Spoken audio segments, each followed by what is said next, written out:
Spring break was supposed to be a getaway. A break from stress, deadlines, and the exhausting routine of everyday life. But for Isabella, it became something else entirely. It became a warning, because some places should be left forgotten, some histories should never be uncovered, and some names should never be written down. The drive into Fairhaven felt like a step back in time. The small town, hidden deep in the woods of Pennsylvania, looked like something from an old postcard. The streets were lined with antique shops, faded signage, and diners that hadn't changed since the 1950s. Isabella and her two friends, Lauren and Jess, had booked a cheap rental just outside town. It was a last-minute decision, a detour from their original plan. Miami had been too expensive, and this place had boasted rustic charm at a fraction of the price. The house was old but cozy. Wooden floors creaked under their weight, and the scent of aged books filled the air. It belonged to an elderly couple who lived in the main house next door. They were kind, if not a little odd. As they handed over the keys, the old woman, Mrs. Holloway, hesitated. Her bony fingers clutched Isabella's wrist for just a second too long. "One rule, dear. The basement is off limits. You understand?" Her cloudy eyes held Isabella's gaze. A long moment passed. Then, with a tight-lipped smile, she let go and disappeared into the house next door. Isabella didn't think much of it, not at first. It was their second night in the rental when things got strange. The three girls had spent the evening at a local bar, drinking cheap beer and laughing with a few locals. By the time they stumbled back to the house, it was well past midnight. Lauren and Jess crashed in their rooms immediately, but Isabella felt restless. Something about the house unsettled her. The walls seemed to breathe in the silence. The wood beneath her bare feet felt too cold, and then a creaking noise. Software, faint, but unmistakable. It was coming from below, the basement. Her pulse quickened. She glanced toward the door at the end of the hall, the one that Mrs. Holloway had forbidden them from entering. Something told her to ignore it, to turn away and go to bed. But curiosity whispered louder. And so, barefoot and still lightheaded from alcohol, Isabella moved forward. She wrapped her fingers around the rusted doorknob and twisted. It was unlocked. The door swung open. A set of wooden stairs disappeared into darkness. The air smelled of damp earth and something older, something stale, like forgotten time. She hesitated, one foot lingering on the top step. Then she took a deep breath and descended. The wooden steps groaned beneath her weight. Each one creaked in protest, as if warning her to turn back. The basement was larger than she expected. The air was thick with dust, and old furniture was draped in white sheets. The only source of light was a small, flickering bulb that cast long, shifting shadows across the stone walls. Then she saw it. A desk. Old, wooden, its surface cluttered with papers. At its center sat a single, leather-bound book. The cover was dark and worn, its edges frayed with age. There was no title, no markings, just a heavy, unnatural stillness surrounding it. Something in her gut twisted. She shouldn't touch it. Every instinct screamed at her to walk away. But Isabella had never been the type to ignore a mystery. She reached out and opened the book. And that's when she saw them. The names. Rows and rows of handwritten names inked in deep black, each one followed by a single word. James Holloway, completed. Eleanor Finch, completed. David Renshaw, completed. Margaret Crowley, completed. Page after page, hundreds of names. Her eyes scanned further down. She flipped to the most recent entry, and her stomach dropped. Because there, at the bottom of the page, was her name. Isabella Carter, pending. Her breath hitched. She stumbled backward, the book slipping from her hands, its pages fluttering wildly as it hit the ground. The basement seemed to close in around her. The walls felt tighter, the air felt heavier. Then, a sound. A whisper, soft, delicate, right behind her ear. "You're not supposed to be here." A chill ran down her spine. She spun around. The chair in the corner of the room moved. Not much, just an inch. But it moved. The dust on the ground swirled, disturbed by something she couldn't see. Then, from the shadows, she heard it again. A whisper, closer this time. "Run!" Isabella didn't think. She ran. She flew up the stairs, her pulse pounding in her ears. She shoved through the basement door, slammed it shut, and twisted the lock with shaking hands. Silence. Her chest heaved. She turned to run to her room, but her phone screen lit up. A new notification, a message. There was no number, no contact, just 2 words. Too late. Isabella's hands shook as she stared at the message. Too late. Her breathing was ragged, her chest rising and falling in short, panicked bursts. She clenched the phone so tightly her fingers ached. She needed to wake up the others. Now, without a second thought, she bolted down the hallway, bare feet pounding against the wooden floor. The walls felt narrower than before, as if the house itself was closing in around her. She reached Jess's room first. Bam, bam, bam.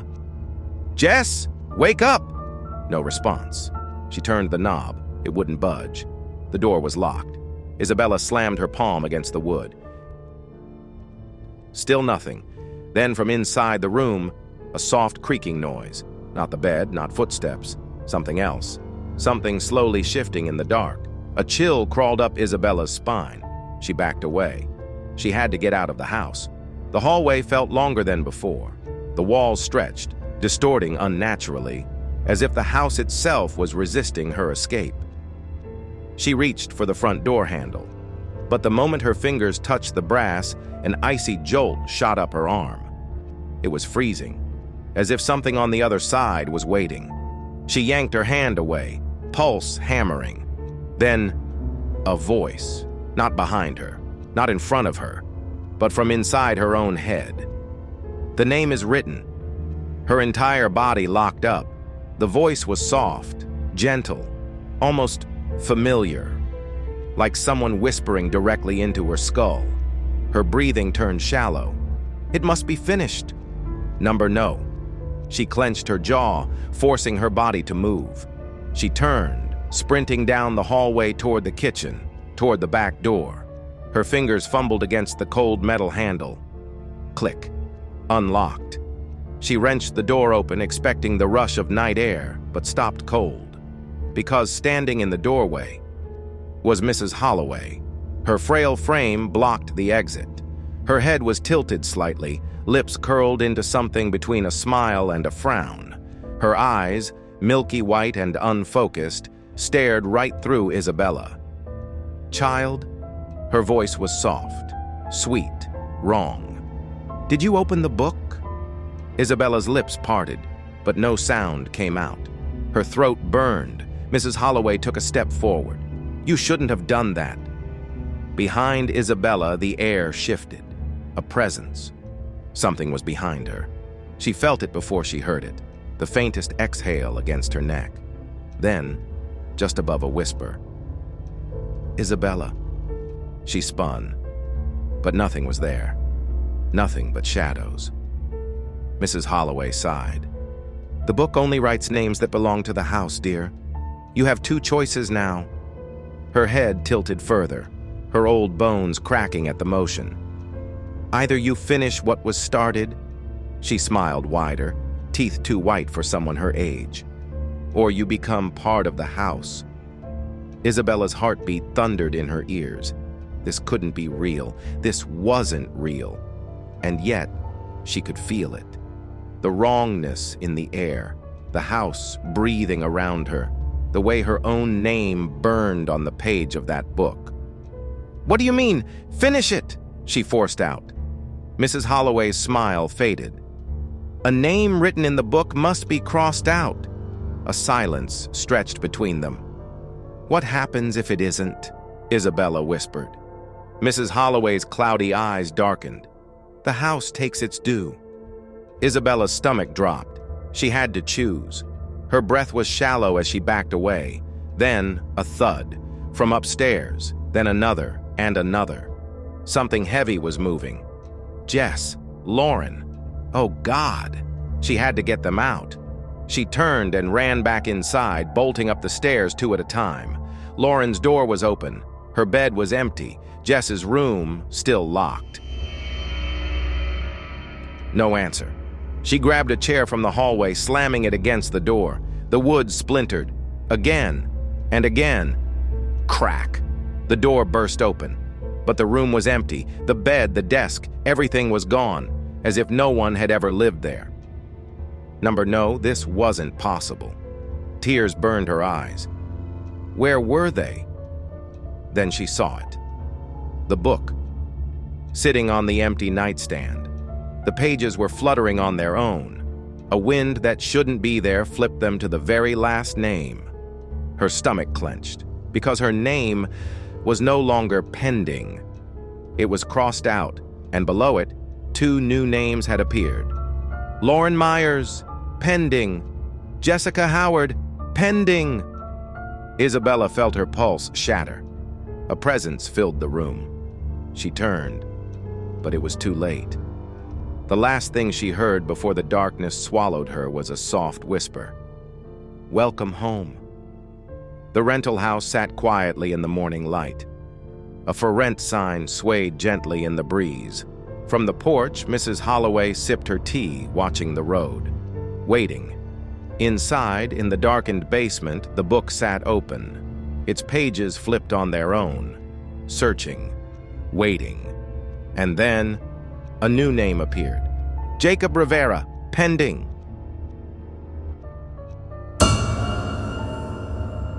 Somewhere in the dark, a phone was ringing. But when Lena picked it up, no one was supposed to be on the other end. Lena Winters never believed in ghost stories, but she did believe in cold cases. She had been a journalist for nearly 10 years, digging into forgotten tragedies, uncovering truths that people preferred to leave buried. And this case? This one was different. The Widow's Call. A mystery stretching back to 1931. A woman, Eliza Blackwell, had vanished from her home in the middle of the night, leaving behind nothing but a ringing telephone. No sign of forced entry, no witnesses, just the phone. Off the hook, the line still buzzing. Her husband swore he had heard her voice on the other end. It was her, he told the police. But she wasn't speaking to me. She was talking to someone else. She was never seen again. The case had fascinated historians and journalists for decades. But there was one detail no one could explain. Every few years, on the exact same date, she disappeared. The phone in her abandoned house would ring. No power, no landline connection, just a phone, ringing in the dark. Lena wasn't the first to investigate it, but she planned to be the last. The Blackwell house was exactly as she had imagined. Tall, weathered, unloved. It had been abandoned for decades. The town had long since stopped trying to sell it. She stepped onto the creaking porch, pulling her coat tighter against the evening chill. The sun was already sinking behind the trees. A perfect night to listen for ghosts. Lena pushed the front door open. It groaned on its hinges. Inside, the air was heavy, stale, like dust and forgotten memories. She clicked on her flashlight, the beam slicing through the darkness. The furniture was still there, covered in white sheets. The wallpaper was peeling. The air smelled of old wood and damp fabric. And then, she saw it. Sitting on a small wooden table in the corner of the parlor. An antique rotary phone. Its black surface was layered in dust. Lena pulled out her recorder, clicking it on. July 17th, 9:12 p.m. I'm inside the Blackwell house. Everything is exactly as the reports described. Her voice sounded unnatural in the stillness. She walked toward the phone, brushing her fingers over the surface. Cold. Colder than it should be. She let her hand hover over the receiver. Would it ring tonight? Was that just an old legend? Or was something really waiting on the other end? She took a slow breath and lifted the receiver. Silence. No dial tone, no sound at all. Just empty, endless nothing. Then, A whisper. Software. Distant. Coming from the receiver. "Can you hear me?" Lena froze. The voice was faint, fuzzy, like an old radio transmission struggling to come through. "Who is this?" she whispered. A long pause. Then, "Don't let him in." Lena's heart pounded. "Who?" she asked, gripping the phone tighter. The line went dead. Then, from somewhere outside the house, a footstep, slow, deliberate. Someone was out there. Lena turned off her recorder, listened. Nothing, just the wind. She let out a shaky breath. Maybe she was just psyching herself out. But then, the phone rang, loud, shrill. "Ring!" Lena nearly dropped it. It was impossible. The phone wasn't connected. She lifted the receiver with trembling fingers. "Hello?" A long pause. Then, a soft, wet gasp. "He's here."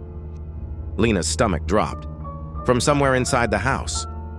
A door creaked open. Lena's breath caught in her throat. She swung her flashlight toward the hallway.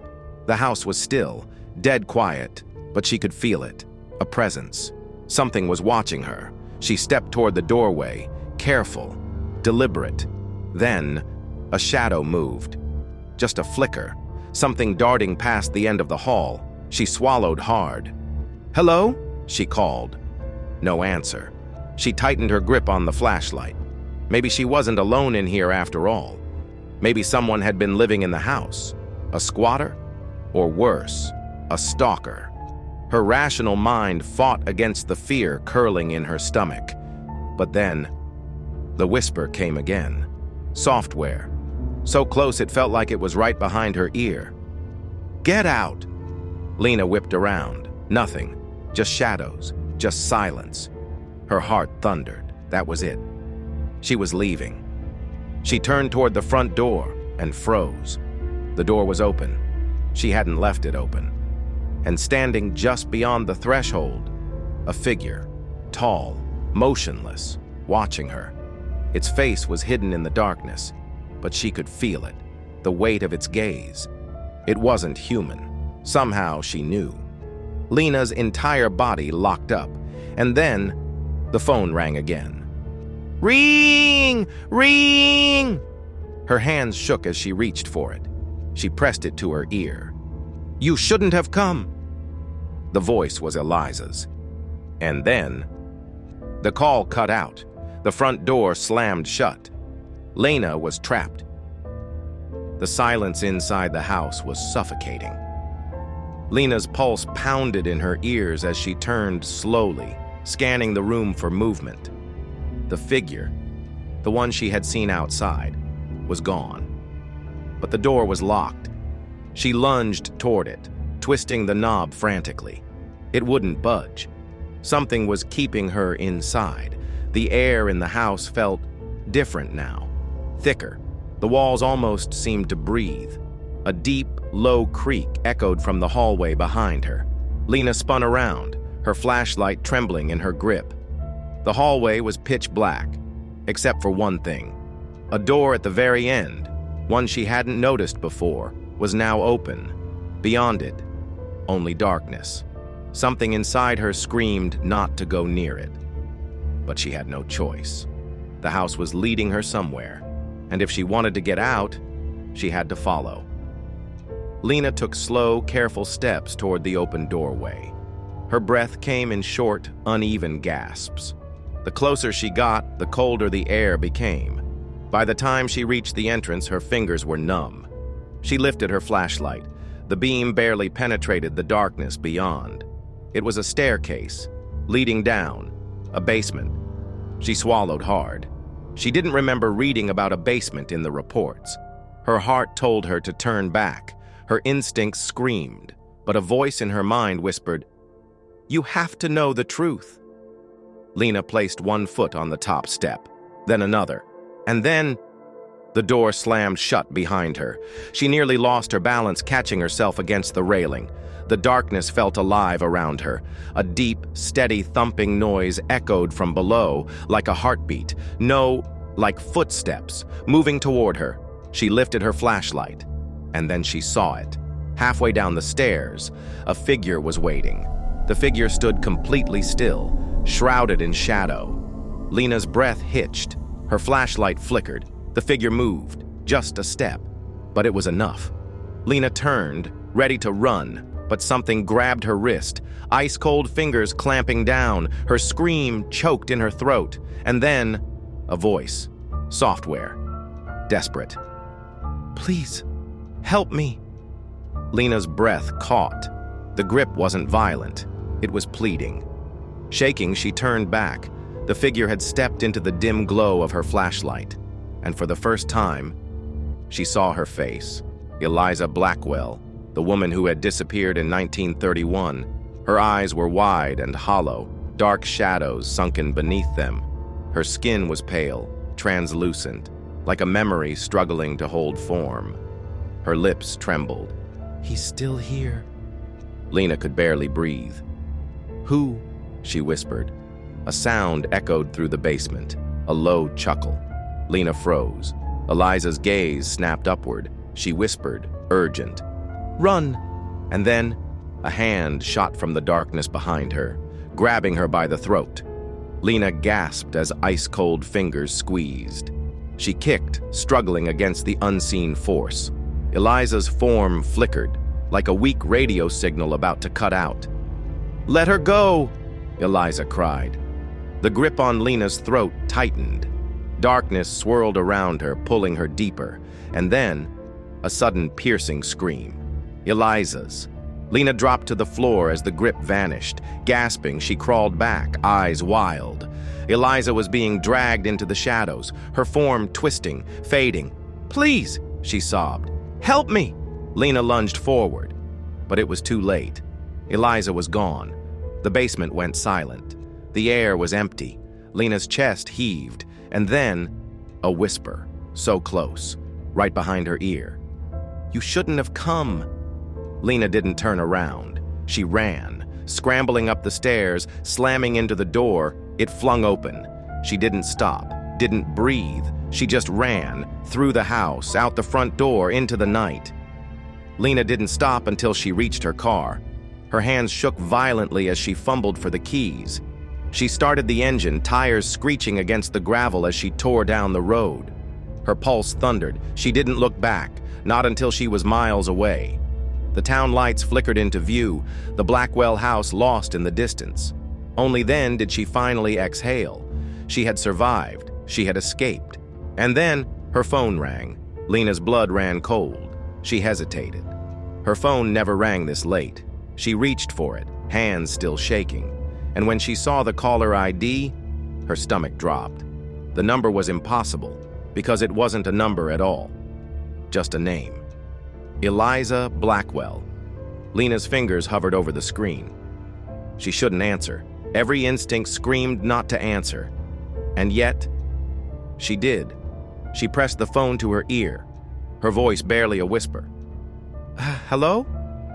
A long silence. Then, a whisper. "He's still with you." The call cut out. Lena stared at her screen. Her hands went numb, and then, in the rearview mirror, a shadow moved in the back seat. The call wasn't a warning. It was already too late.